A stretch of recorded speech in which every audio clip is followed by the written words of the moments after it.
Hi, welcome to mind broker. आज मैं addiction लेके बात करूँगी, हिंदी में बोलूँगी क्योंकि मेरे एक स्टूडेंट ने कल मुझे ख़ास करके पूछा है, बताया है, रिक्वेस्ट किया है इस पर्टिकुलर सब्जेक्ट के ऊपर बोलने के लिए। ठीक है, तो उनका क्वेश्चन ये था कि चैटिंग से कैसे छुटकारा पाया जाए। तो होपफुली यू आर लिसनिंग। जिसने मुझसे पूछा है, तो मैं थोड़ा सा उसको साइकोलॉजिकली जितना हो सके, जितनी मेरे नॉलेज बेस पे है, मैं एक्सप्लेन करने की कोशिश करती हूँ। ठीक है,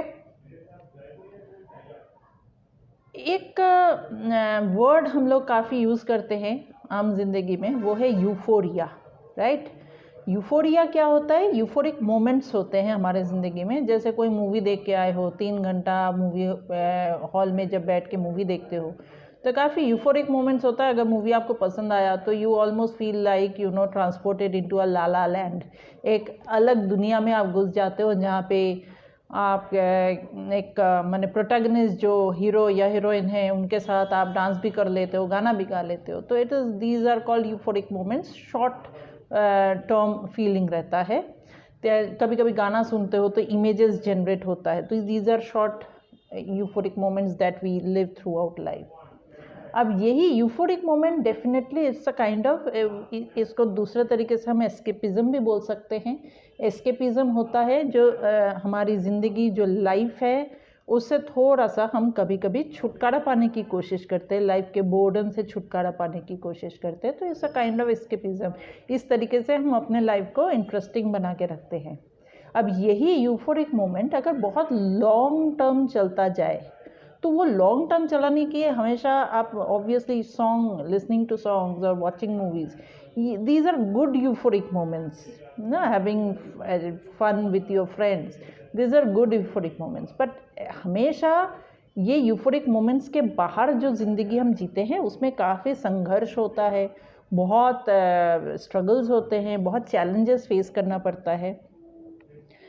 अब ये चैलेंज लेने की क्षमता सबकी एक जैसे नहीं होते हैं, या लाइफ जीने का तरीका भी हम बोल सकते हैं कि सबके एक जैसा नहीं है। कुछ लोगों की सेल्फ कंट्रोल इश्यूज होते हैं। किसी के पास थोड़ा कम सेल्फ कंट्रोल रहता है, किसी का ज़्यादा रहता है। तो यूफोरिया में घुसने की एक रीज़न ये है, इस यूफोरिक मोमेंट को लॉन्ग टर्म खींचना।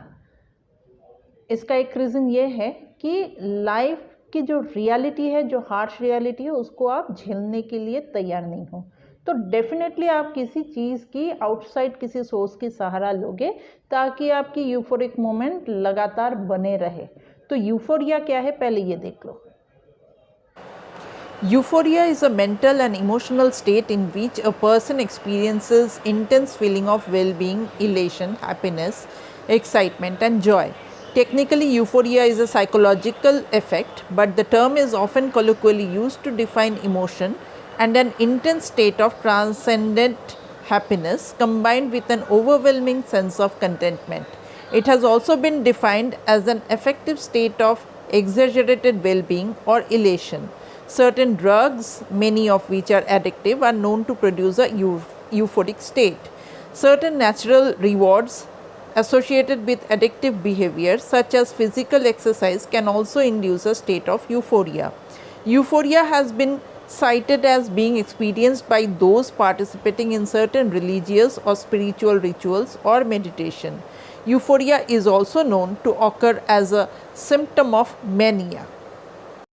अब हमने देख लिया है कि यूफोरिया क्या होता है। एक साइकोलॉजिकल कंडीशन माना गया है यूफोरिया को।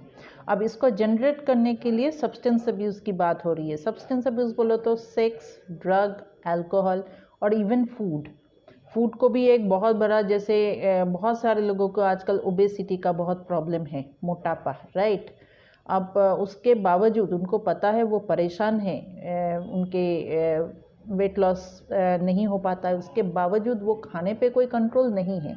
सिमिलर चीज़ें बाकी वो अल्कोहल, ड्रग और सेक्स के लिए भी लागू होता है। तो ये चीज़ को समझना पड़ेगा कि ये होता क्यों है। एक फ़ोटो दिखाती हूँ, ये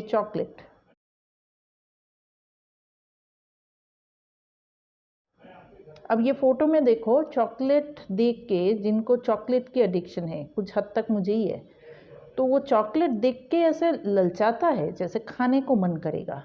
तो ये एक स्टिमुली का काम करता है। Just by the vision of it, उसको देखते हुए मुझे मेरे ब्रेन में क्या होता है, मतलब एक ललचाना होता है। तो ये हो क्या रहा है, actually central nervous system of your brain, आपके ब्रेन के सेंट्रल नर्वस सिस्टम में डोपामिन की सेक्रेशन हो रहा है। डोपामिन एक हार्मोन है जो व्हाट इज़ डोपामिन, एक बार उसको भी देख लो।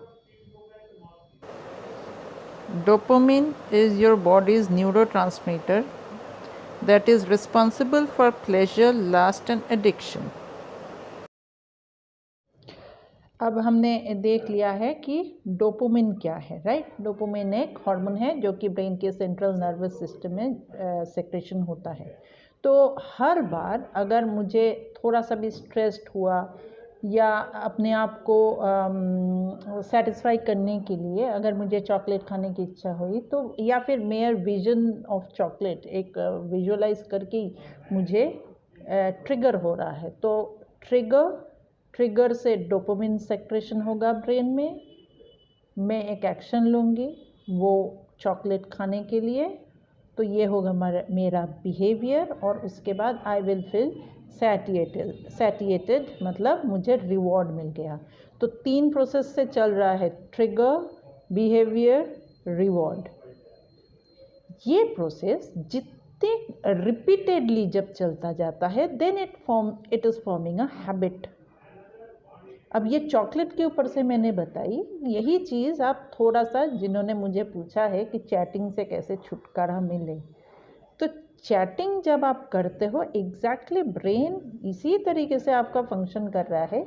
या फ़िलहाल तो मेरे स्टूडेंट है, उसने सिर्फ मुझे चैटिंग तक ही बताया, मैं थोड़ा इसको और आगे लेके जाती हूँ।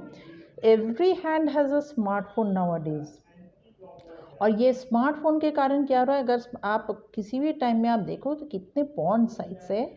Real life girls and boys are indulging into sexual chat, even act, camming and what not, और ये सिर्फ ऑन योर फिंगर टिप्स, मतलब आपके फ़ोन पे ही अवेलेबल है। तो कभी भी अगर जस्ट लाइक दैट आपने एक चैट रूम में चले गए या चैटिंग चालू किए, कोई पहली बार it is cool, you know, chatting with someone, एक स्ट्रेंजर को आपने कॉन्फिडेंस में ले लिया, हाथ में ले लिया, उसको आप यू नो काफ़ी इम्प्रेस करने में सफल हो गए। ये सारी चीज़ें कहीं ना कहीं इसी ट्रिगर डोपामिन की सेक्रेशन इन द ब्रेन, उससे आ रहा है एक बिहेवियर, मतलब किसी ना किसी एक्शन से आप उसको पाने की, ये जो चैटिंग हो रहा है, मतलब विजुअलाइजेशन ऑफ अ बॉय और अ गर्ल ऑन नेट, ये आपका ट्रिगर का काम कर रहा, उसको पाने की ये आपके बिहेवियर मतलब एक्शन का काम कर रहा। और आफ्टर द परफॉर्मेंस, जो भी आप समझते हो, चाहे वो चैटिंग हो, चाहे वो कैमिंग हो, सेक्सुअल टॉक हो, ये आपका रिवॉर्ड हो गया। अब इस पैटर्न को जब आप रिपीटेटिवली करते हो, तो आपके डोपामिन, जितना ज़्यादा डोपामिन सेक्रेशन ब्रेन में होगा, ये चीज़ें चालू रहेगी, क्योंकि डोपामिन का काम ही है, it makes you lusty, simple. अब वो डोपामिन सेक्स के लिए भी ये लस्टी हो रहा है, और अल्कोहल, ड्रग्स, इसके कारण से भी सेम डोपामिन सेक्रेशन हो रहा। इवन चॉकलेट या फूड की जो पैशन है, उसमें भी यही डोपामिन काम करके जाता है। ये है बेसिकली प्रोसेस। बहुत सारे लोग, अब जैसे ये लड़के ने मुझे पूछ लिया कि मैं इससे बाहर कैसे निकलूँ। The moment you start thinking in this manner कि ये मेरा एक बैड हैबिट बनता जा रहा, मैं इससे बाहर निकलना चाहता हूँ, तो आपके एक ब्रेन ने एक सिग्नल आपको ऑलरेडी सही दे दिया है कि ये एक बैड हैबिट आपका बनता जा रहा है, you need to come out of it. तो पहला स्टेप तो आप ऑलरेडी कॉन्शियसली ले चुके हो। आप इसके हल ढूंढने की कोशिश करो कि किस तरीके से मैं इसके बाहर आ सकता हूँ। तो ये आपका तो एक काम ऑलरेडी फर्स्ट स्टेप जो होता है वो आपने ले लिया है, इसको क्या बोलेंगे? This is a conscious action. आपको जब तक ये अवेयरनेस ही नहीं हो रहा है कि मुझे चेंज होना है, मुझ में एक प्रॉब्लम आ चुका है, क्योंकि बैड हैबिट तो बार बार रिपीटेशन में आपके अंदर आ चुका है, तो ये जब कॉन्शियसली आप इस चीज़ को समझ पाए हो कि नहीं मेरे अंदर ये बैड हैबिट है, मुझे इसे I have to get rid of this, वहीं पे पहला स्टेप आप ले चुके हो। मतलब आप कॉन्शियसली इसके बारे में सोचना चालू कर चुके हो। बस ये आपका आधा जंग तो यहीं पे जीत गए हो। अब इस बैड हैबिट से ब्रेक करना इतना आसान नहीं है, इतना आसान नहीं है, क्योंकि डोपामिन के क्रिएशन, ये जो सेक्रेशन है, ये चालू रहेगा, आपको इसमें बार बार पुल करता जाएगा इसी साइकिल में। क्योंकि बेसिकली अगर आप देखोगे, एक और स्लाइड आपको दिखाती हूँ, उसमें आप देखना कि किस तरीके से हमारा बिहेवियरल पैटर्न बनता है। देखो, Now let's see how behavior is formed. From birth to present day, our self, our beliefs, wants, desire, hopes, values, expectation, self-identity is dependent on moment-to-moment process of selfing. Now these moments can further broken down into processes like perception, sensory awareness and evaluation, and all these things happen within 500 milliseconds only. Brain filters out information which is relevant to you and prepare your mind for action. Then it integrates the information from perception and awareness and preparing your inferences and predictions to form your behavior.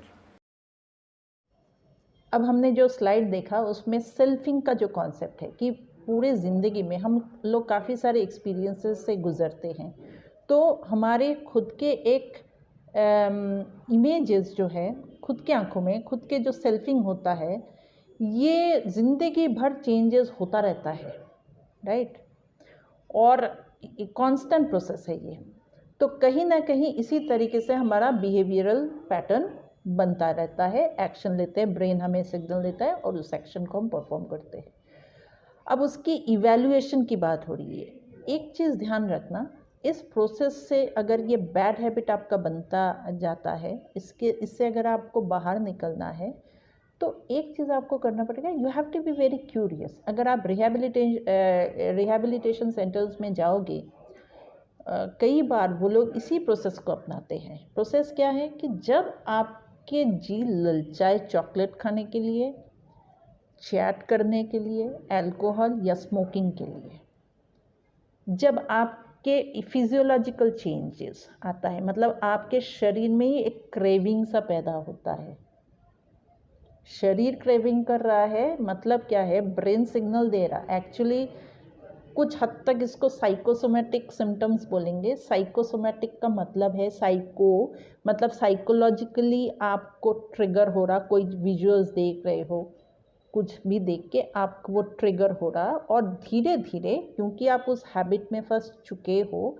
वो somatic मतलब physiological या physical craving में वो बदलता जा रहा है। Actually brain इस तरीके से काम करता है, जब पहली बार आपने चॉकलेट देखा था और आपको ट्रिगर हुआ था, आपको खाने की इच्छा हुई थी, आपने खाया एंड यू फील सैटिएटेड, खुश हो गए, ब्रेन एक चीज़ आपको बता देता है कि नेक्स्ट टाइम जब आपको ऐसा ही फील होगा तो आपको पता है चॉकलेट कहाँ मिलता है।